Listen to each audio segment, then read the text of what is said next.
we have our dividend policy, and Treasury Registrar is very much interested with that one. He told us this morning, so we should have some expectations on how much and in what form the dividend to our shareholders are going to be actually declared and finally paid. So lack of consistency, we pay this year, and then next year you're not paying it. You are saying we have some problem, then the following year we are paying. So let us be very much consistent in terms of our actually overseeing these companies, so that we can have consistency in terms of our contribution to our national economy. So those are the few qualities or characteristics maybe we decided to share this evening. As a conclusion, why we are saying all of this, only for one reason: what is needed is to have effective board and effective board member. I think that's the purpose of our Minority Interest Directors Forum. Finally, we need to have a very effective board. What do we mean by effective board? Effective representation of the shareholders' interests, because that's the only thing which brought us to these boards. We are not there just to represent ourselves, but rather we are there to represent a shareholder who want us to be very effective. So in case of any challenges, we should be able to communicate back to someone who has actually brought us there. So in a nutshell, if we take those into account, then we'll be able now to be loyal, because that's our quality, loyalty. We should be loyal to those who actually brought us there. And then we'll be able now to exercise our duty of care. And the duty of care here, what we are saying, and I think yesterday Dr. Kasim said something about that, is beyond what we can see from our appointment letter. The appointment letter will come there with a very general sort of instructions, but it is beyond what you can see from the appointment letter. It's like someone told me, kama pale nyumbani una jirani amekuachia mtoto, labda yeye ameenda hospitali au ameenda popote pale, sema mwanangu huyu hapa naomba umwangalie. That's the general instruction. Sasa hajakwambia huyu mtoto labda kuna wakati atahitaji chakula, it will be your responsibility. Kama ni mtoto mdogo, kuna wakati labda atahitaji abadilishwe nguo, it will be your responsibility. Kama akipata tatizo lolote kabla yule mwenye mtoto hajarudi, it will be your responsibility. So that's the duty of care. It is not written. Wakati anaondoka hajakwambia huyu ataumwa, atahitaji kubadilisha nguo, atahitaji kuwa cared, the same as the letter we are receiving from the Treasury Registrar. So it's beyond what you can see from your vivid eyes. That's the duty of care. And then the issue of good faith. This is the factual representation. That's the attendance of our boards. How do we transact? What we have in our mind? What communication we send to our shareholder? What kind of defensing spirit when we are actually protecting the interest of our shareholder? All of these will go back to our utmost good faith. And then the diligence. If you have all of these, but you are not actually up to the job, you cannot perform. These are very complicated companies sometimes. They have multinational transactions, but they are also very much exposed in terms of the experience. And you may find in the board, you are the only one who actually, yes, you are maybe 2 or 3 years experience in the boardroom. But these are the multinational individuals in the boardroom. So the diligence is very important.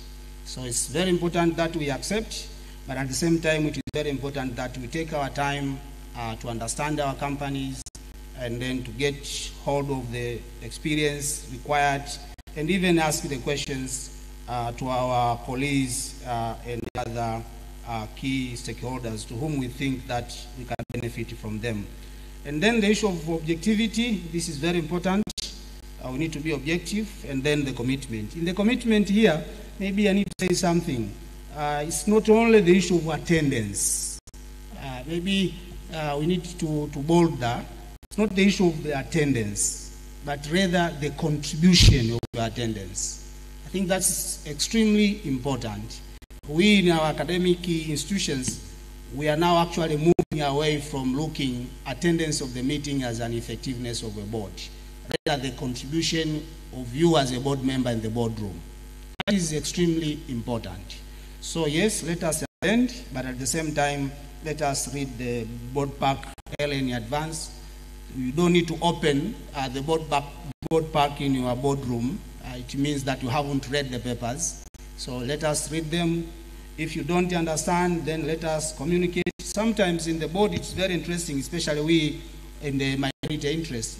You may find that the members are actually meeting for the first time, but rather you may be surprised. They have already met and discussed the papers, and then they come to the board as one, even though you think that there are 4 board members, but rather they come as one. They have already read, they have already actually made their mind, they have agreed each and everything.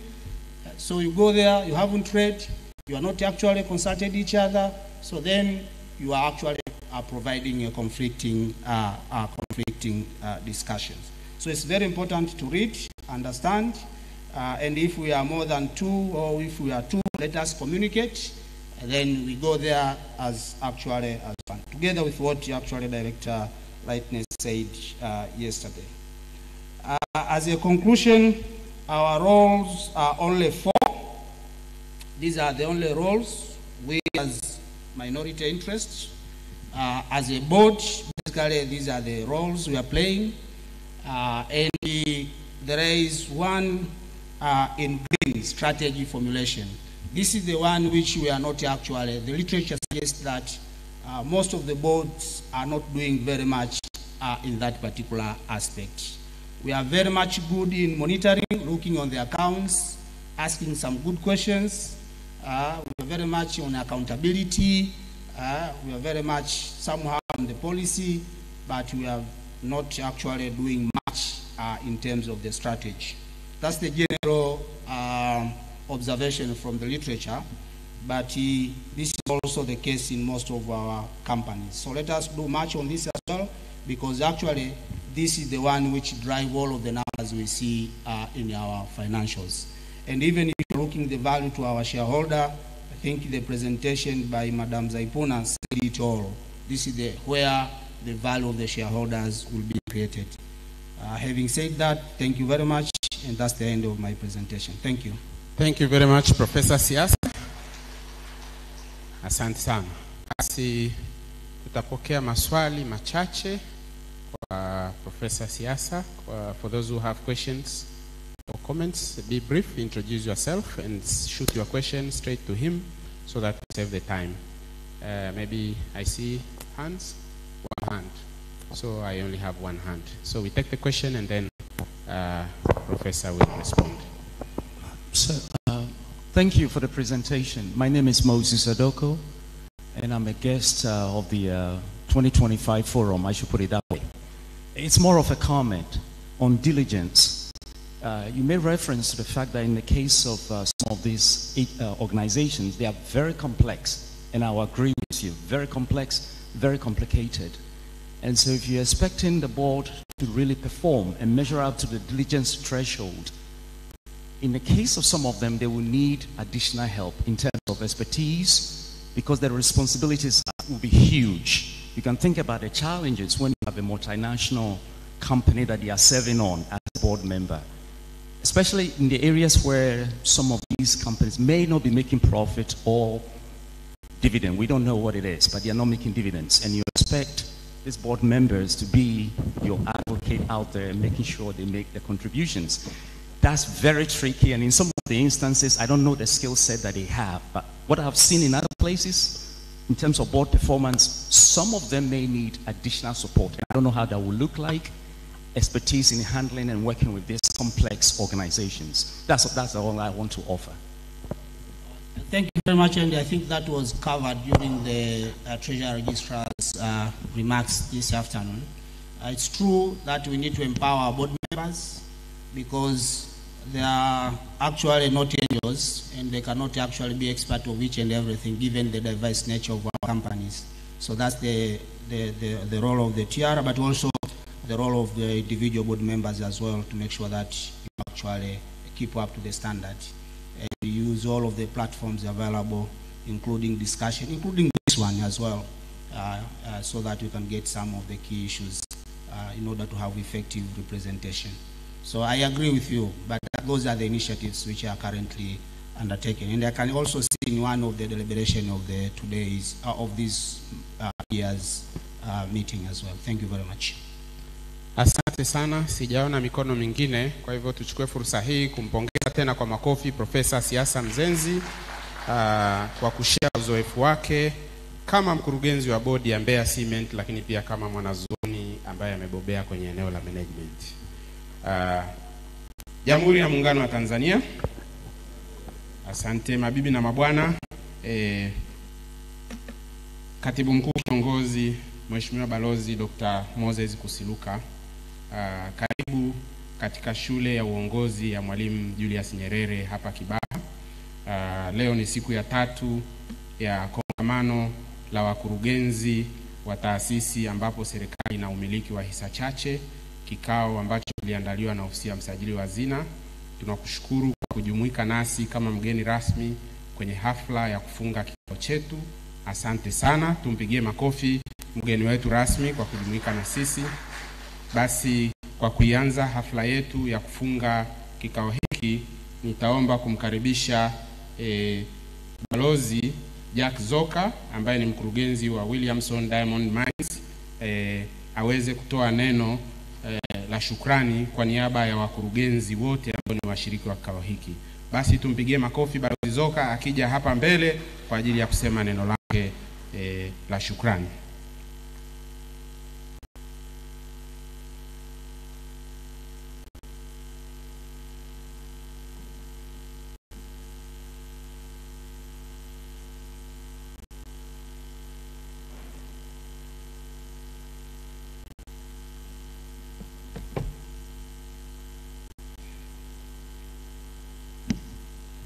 Thank you.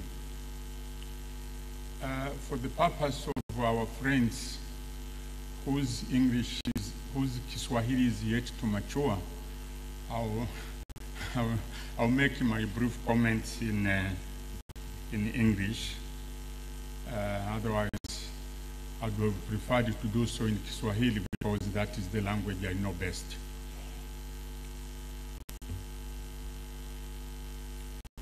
Honorable Chief Secretary, Ambassador Dr. Moses Kusiluka, Honorable Treasury Registrar Nehemiah Mchechu, fellow directors and executives from our respective companies and boards. First and foremost, we thank you, Chief Secretary, for coming to officiate the closing ceremony of this forum. Your presence is very much appreciated. I have been asked to say a vote of thanks, and I'll try to be as brief as I can possibly be. On behalf of all directors who have been honored to represent our government on company boards that government has minority shares, first and foremost, let me thank the Almighty God who for the last 3 years has kept us very well here. For the last 3 days, we have equipped ourselves with adequate information and knowledge that will definitely enable us to perform our duties eloquently and adequately. All presentations made were of the highest standard and provoked intense discussions. Such discussions were proof that the resource persons involved, as my friends the lawyers would put it, rested their cases very well. Perhaps you will allow me to say something about ethics, a presentation that, among others, was very interesting. Ethics is an issue that is central to our day-to-day execution of duties. There is an outcry out there that as a nation, moral values or ethics among our people is on the downward track. There are those who would say patriotism has given way to self-centered, selfish behavior. As directors on our respective boards, the need to adhere to ethical behavior cannot be overemphasized, and time and time again, the Office of the Tiara has made it very clear to all of us, and I think that's a message we should all take back to our respective places. After those few remarks, let me now, on behalf of my colleagues, thank the Minister, Professor Kitila Alexander Mukumbo, Minister of State, President's Office, Planning and Investment, who set the ball rolling by his opening remarks and instructions. Professor Mukumbo was with us last year at this very venue. We were all grateful he spared time again from his busy schedule to be with us this year. This being election year, kindly, Tiara, pass our best wishes to him and his future political plans if he decides to defend his parliamentary seat. Nadhani mnafahamu huu ni mwaka wa uchaguzi, na mwaka wa uchaguzi una mambo mengi, na Profesa Mukumbo ni mbunge, kwa hiyo huenda akapenda kutetea jimbo lake, and I think the message from us is wish him well if he decides to defend his seat. Secondly, we thank the Permanent Secretary, President's Office, Planning and Investment, Dr. Tausi Mbaga Kida, who also graced this opening day of this forum. We thank you, the Treasury Registrar, and the rest of your staff for having again organized what I would call an energizing reunion. I'm sure everybody will agree with me that the last 3 days here have been value for money. We thank our host, specifically Professor Chijoliga, the CEO and all workers at the Mwalimu Nyerere Leadership School for the adequate arrangements that have been put in place to make our stay as comfortable as it can possibly be. The theme of this forum has been leveraging technology for enhanced performance. I believe expectations have been met. ICT is here with us, and there is no reverse gear. However, we have all come to realize that despite the onset of technology, the human element cannot be ignored. There is and will never be a substitute for a human being. It is a human being who should be the master of technology and not the other way around. That is why we have met as human beings and exchanged the knowledge on how we can best use technology to help us shape and master our own country, our own destiny, and that is the destiny of our country and the destiny of humanity for that matter. We thank the sponsors who made all this possible. Tumekula, tumekunywa, those who had the energy to dance, they danced, and we couldn't have asked for more. Thank you very much, our dear sponsors. Once again, Treasury Registrar, my colleagues and I wish you and your staff all the best as you play a very important role in the context of saving our dear Tanzania, which we love so much. We expect to see you again next year, hopefully in our same capacity. But let me hasten to add the word inshallah, because next year is a year away and so many things may happen. But as the British kulaks used to say, Lord bless the squire and keep us in our stations. To our Muslim brothers and sisters, I would say Ramadan Karim and Eid Mubarak in advance. Asanteni sana kwa kunisikiliza.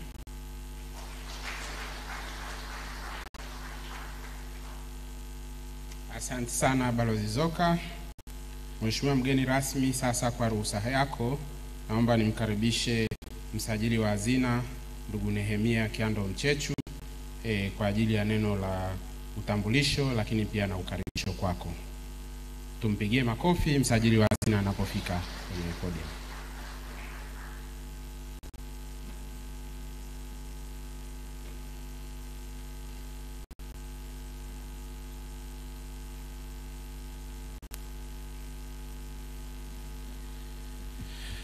Jamhuri ya Muungano wa Tanzania,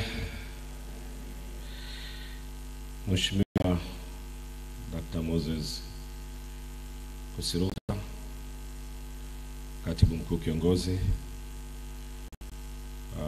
waheshimiwa wenye viti na wajumbe wa bodi, waandishi wa habari, watendaji kutoka ofisi ya msajili wa hazina na ofisi ya Katibu Mkuu Kiongozi. Awali yote nianze kwa kumshukuru Mwenyezi Mungu tena. Najua always tunaendelea kushukuru kwamba ametuwezesha session yetu kufikia siku ya leo. Toka tulipoanza siku ya Jumanne jioni. Mheshimiwa Katibu Mkuu Kiongozi, hii ni mara ya pili au ni mara ya pili tunakuwa na kikao hiki. Na ni kikao ambacho tunaona tija yake ikizidi kuongezeka mwaka hadi mwaka. Ni jumuiko ambalo hatukuwahi kuwa nalo kipindi cha nyuma, lakini ni jumuiko ambalo linatupa nafasi ya kukaa na kuzungumza na watendaji wa taasisi ambako tuna minority shareholding, lakini pia wakurugenzi na wenye viti kwa pamoja kwa sehemu zile ambako tuna minority shareholding.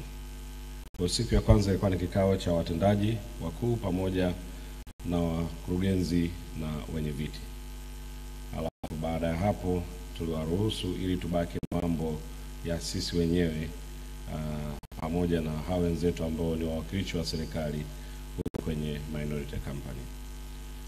Na sina shaka kabisa Mheshimiwa Katibu Mkuu Kiongozi, kwa ajenda kama ambavyo zimetolewa mahali hapa safari hii, kwa mijadala iliyokuwepo kwamba inaenda kutuimarisha katika utendaji na usimamizi wa rasilimali za umma ambazo tumekabidhiwa. Mheshimiwa Katibu Mkuu Kiongozi, nafasi yetu muhimu tulionayo kwenye hizi taasisi inakuwa kupitia kwa wakurugenzi wa bodi, kwa sababu management sio yetu. Management ya kule inakuwa ni nyingine. Kwa hiyo jicho letu kubwa sana ni hawa wakurugenzi, na ndio hapo tupokuwa tunafanya strategy kuzungumza na kuona jinsi gani wanaweza utambua wajibu wao ambao wanautambua, lakini kwa namna ya kipekee zaidi, kwa sababu wao wasipoona, maana serikali tunakuwa hatuna jicho la kuona. Mheshimiwa Katibu Mkuu Kiongozi, taasisi hizi kwa mtaji ni 3% tu ya uwekezaji wote wa serikali. Uwekezaji wa serikali sasa hivi ni 9 trilioni, kwenye taasisi binafsi ni 2.82. Lakini huko kwenye hiyo 3% wanatupa asilimia zaidi ya 30 ya mapato tunayoyakusanya. Kwa which means kuna jambo jema linafanyika huku na kuna jambo kubwa tunatakiwa tulifanye kwenye zile taasisi tunazomiliki kwa ukubwa wake. Kwa ni kundi dogo lakini ni kundi lenye muhimu, na hapo zinazochangia ni taasisi 17 kwa kipindi kilichopita katika taasisi zote 56 au 46 zilizoko Tanzania. Na mojawapo ya challenge tuliopeana leo ni kuangalia ufanisi tunaenda kuongeza kwa kiasi gani.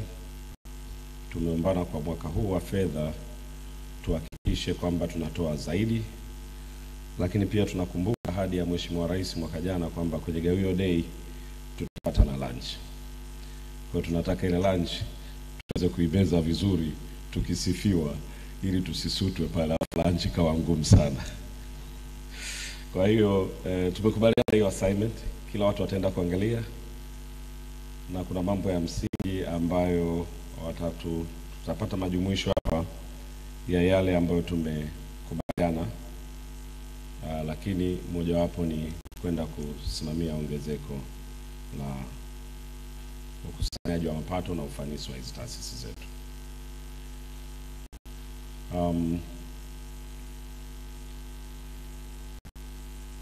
Katika session yetu hii tulikuwa na watu 125 washiriki. Tulikuwa na mada 14 ambapo kwa kweli walitusaidia na wametoa mada ambazo zimetujenga. Lakini pili, katika kusanyiko hili niseme niwashukuru sana wadau wetu waliokuwa sponsors. Sponsor wetu mkubwa alikuwa ni NMB, ndio alikuwa ni main sponsor. Lakini tulikuwa na wenzetu wa Airtel, Puma, CRDB, NHC, TCB, NBC na NCBA. Hawa wamekuwa ni wadau wetu wakubwa sana, kwa sababu huwa hatuna bajeti hii. Kwa hiyo tunatumia sponsors kwa ajili ya kuwaweka watu hapa, kuwa nao, kuwahudumia na kuwagharamia. Na ni utaratibu ambao tunafikiri uko effective as long as kuna value ambayo kila sponsor wanaona inatokana na vikao vyetu hivi. Na kimsingi kuna value nzuri sana. Kwa hiyo nataka niwashukuru sponsors, watu wa mada, lakini washiriki kwa kuwa wote, Mheshimiwa Katibu Mkuu Kiongozi, walikuwa makini, hatujaona watu wakitoka nje mara kwa mara, na tumejitahidi kuwa on time katika vikao vyetu vyote. Pamoja na hayo, naomba nimalizie, Mheshimiwa Katibu Mkuu Kiongozi, kwa sababu tupo hapa na tuna hamu ya kukusikia, nimalizie tu kutoa utambulisho wa waliomo humu ndani. Tuna wenye viti wa bodi zetu huko ambako tuna minority. Kuna baadhi ya kampuni ambako tuna nafasi ya wenye viti, kampuni zingine wenye viti ni nafasi ya wenzetu. Najua hawa wako nyuma yako, lakini naomba msimame hivyo hivyo wenye viti wote. Hizi ni baadhi ya wenye viti tulionao kwenye taasisi. Asanteni sana. And then naomba wakurugenzi wote sasa kwenye baadhi ya taasisi zetu tuweze kusimama pale tulipo. Mgeni rasmi aweze kutuona. Basi nawashukuruni sana. Ni mchanganyiko maalum, Mheshimiwa Katibu Mkuu Kiongozi.